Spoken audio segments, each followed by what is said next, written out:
Alright, so this is way later after I filmed that footage, like a year or so, because I forgot to film some intros. So today's video, we are tearing apart the Subaru trans and two-wheel drive converting it for the Porsche. So stay tuned and get good.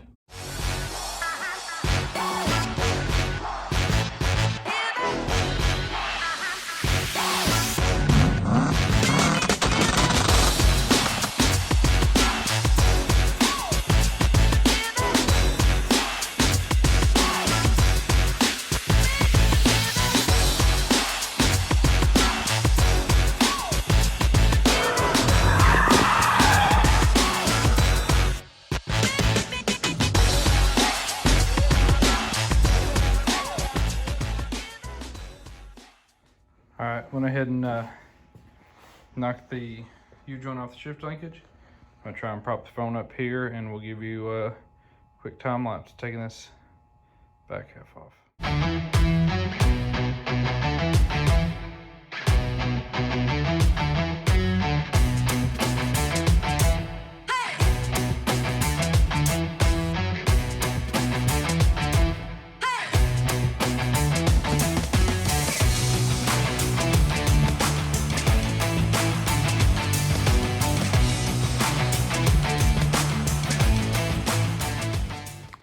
Alright, that thing was stuck. I had to drive the dowel pins out through it and smack it with a hammer real hard. This is what the inside of a Subaru transmission looks like. There's just a transfer gear from the center diff. This is center diff here. This is the tail shaft, output shaft, whatever you want to call it. It sits right down in there. This just spins freely. The drive shaft slips on here. That gear there spins it. And here, there are little gears all in there. And yeah, that's what that looks like. So I'm gonna pull it out real quick. Let you guys take a look at that. And we'll go from there.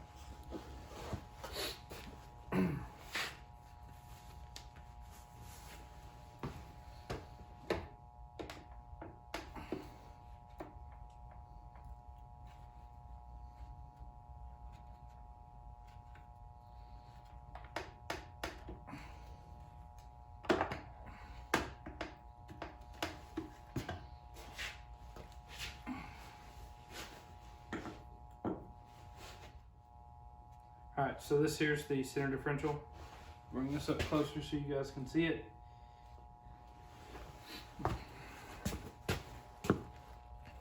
Been there. There's a spider gear unit. This one actually looks like it's in really good shape. The input shaft spins.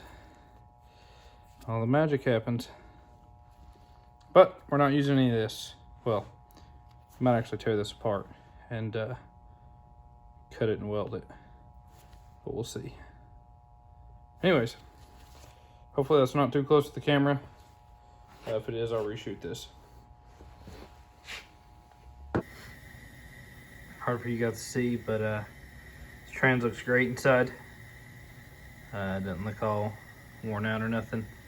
I rode through all the gears here. They all worked well. You can see right here, this is what I'm about to turn into the front wheel drive only. See the two splines there? One spline is the output of the transmission and the other spline goes to the front diff. So we're gonna weld those two together. Well, weld parts of the center diff that will hold those two together. And then that's how we'll make this trans front wheel drive.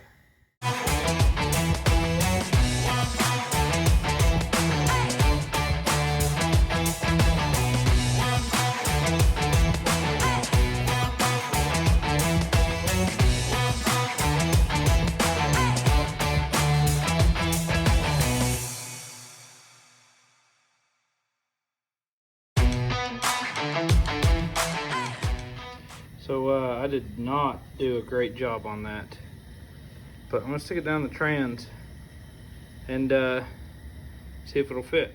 So this isn't wanting to sit all the way down in there. I think I may hit the splines a little bit with my welds. I'm probably gonna give it a mallet give it just a little bit of a tap. You can see I'm spinning the front diff, but when I turn it from the input shaft, it doesn't spin. So give us a little tap, see if I can't get the seat. And if I can't, well, I may just carry on anyways. Cut it apart, take a Dremel and a fine bit and clean up them splines. I'm not giving up on this yet.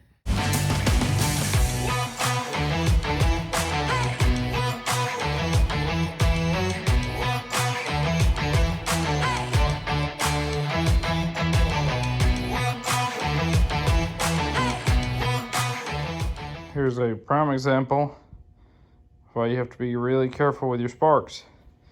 Notice it was getting smoky in here, and this thing was sitting all the way over there. Caught fire. Also, I guess that means I should do better house cleaning. Either way, crisis averted. Also, always keep fire extinguishers on hand. I have like 6 of them in the shop because I don't play around with that.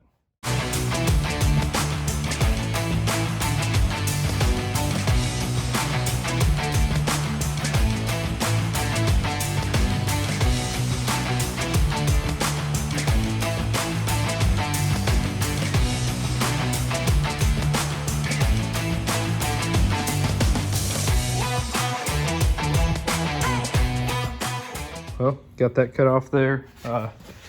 Pretty good view. You can see where the two are different. This inner one connects to the spider gear. That's actually what goes to the front diff. The outer housing is what goes to the, I guess, output of the transmission, and spins that entire assembly there. Just some simple spider gears. This is supposedly a vicious coupling in there.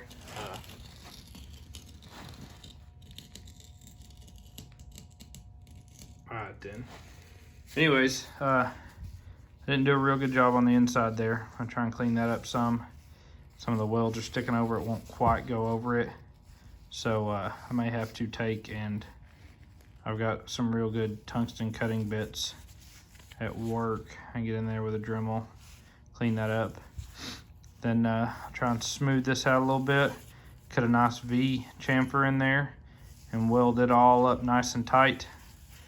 Try and smooth it out a little bit after I weld it, and then stick a washer on it and bolt it in there. Bolts in there. We'll take that nut right there off. This will slip down over it and we'll bolt it right on. And cut a little chamfer, a little V cut in there. So you can kind of see. Trying to get a little better weld penetration. Honestly, this stuff's kind of thick for my welder. I'm really just on the fence about ordering the part, but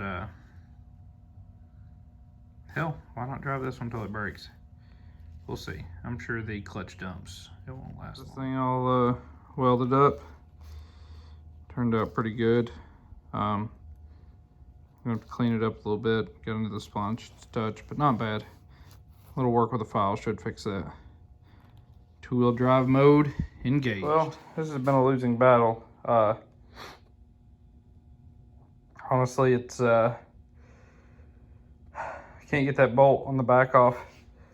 The vice grips keep spinning. I come back and try a regrip with an impact, but it's not going well. That thing's on there. So we're gonna have to come back, give it another go another time. For now, we're gonna leave it as is.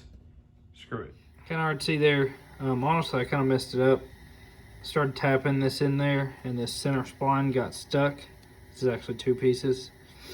So I went ahead and pressed this in. Now it's in a spot where I can't really get it on any farther or off. So what I'm gonna do is try and hammer it down on there a little bit farther, and hope it's on there good, because I'm gonna have to put a washer and a nut on it and call it good. All right, so I'm gonna torque this nut down. Went ahead and cleaned up this gasket surface. Torquing this nut's probably gonna be hilarious. It's don't have a good way to hold it in place, and it gets a whole lot of foot-pounds, like 3 or 4 ugga-duggas. Alright, this is how I got it loose, but I did it with an impact. We have to lock these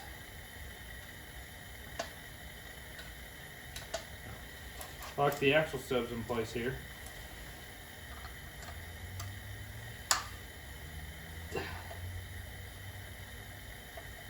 Gotta get it real tight so it don't slip.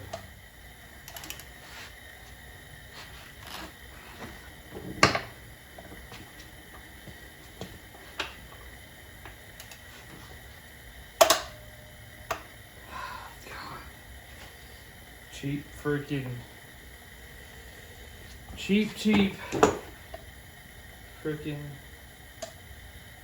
vice grips.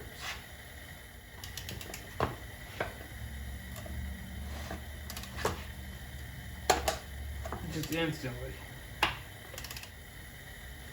May have to take an old axle and weld up some contraption.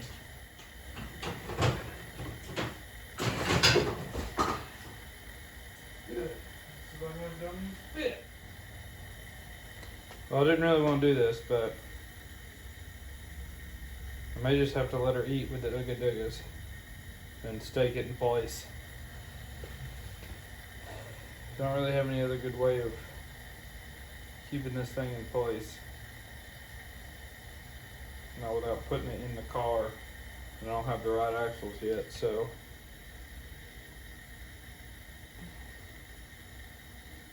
Real unfortunate, but gotta do what you gotta do. Really loud.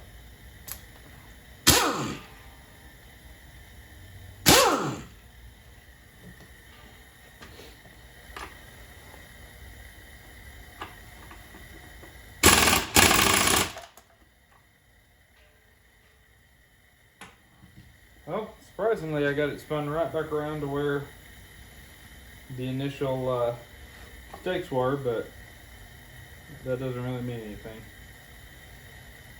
Alright, I'm going to pin it there because I got a decent bit of torque on it, I think. Who knows, this trains may fall apart. There's a good chance of that happening. Oh well, it's part of it. We'll live and learn. I'd want to take it apart to replace the front diff anyways, and this transmission isn't ideal gearing, so we'll do burnouts till it blows up. That's pretty much the bankrupt way. So let's do it.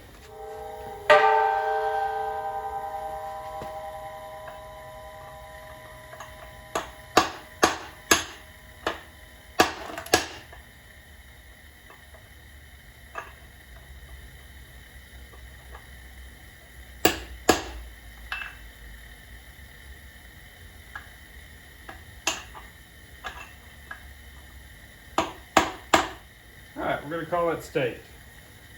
Don't feel great about any part of this, just for the record, but oh well. Alright, we got a nice big washer on that.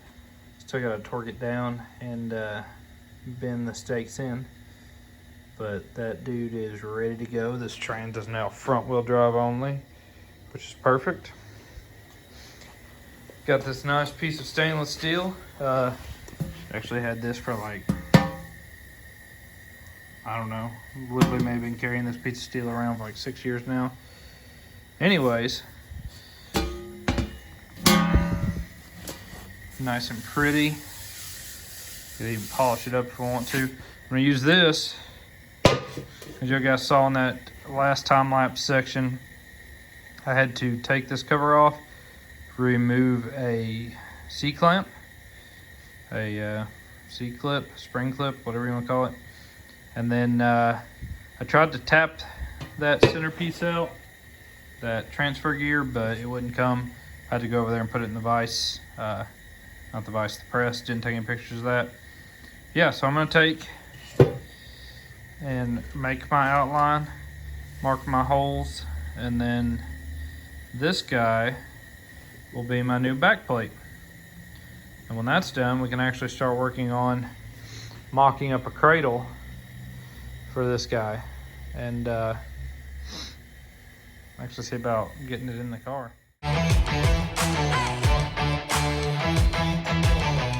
Got my block off plate cut out, smoothed out.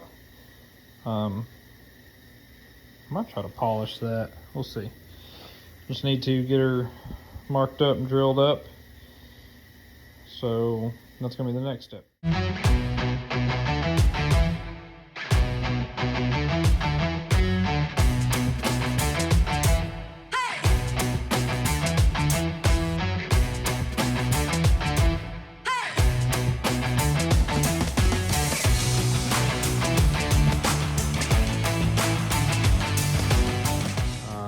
We got her cut out. Messed up this hole a little bit. I'm gonna have to wall that one out. It's not great. Probably this hole too. But basically, screwed that up pretty good. But there it is. It's on there. I'm gonna wall those holes out. Gonna grind it out. We're gonna make some, use some RTV for some gasket maker. Put that bad dude on there, and then this thing will be officially two-wheel drive. Well, it already is, but it'll hold oil and not leak out. Pretty exciting. That plate turned out pretty good for the most part. For now, I got the bolts and everything on this right. I need to clean up some of these holes, get it nice and smooth. Put some RTV on there and bolt this bad dude down.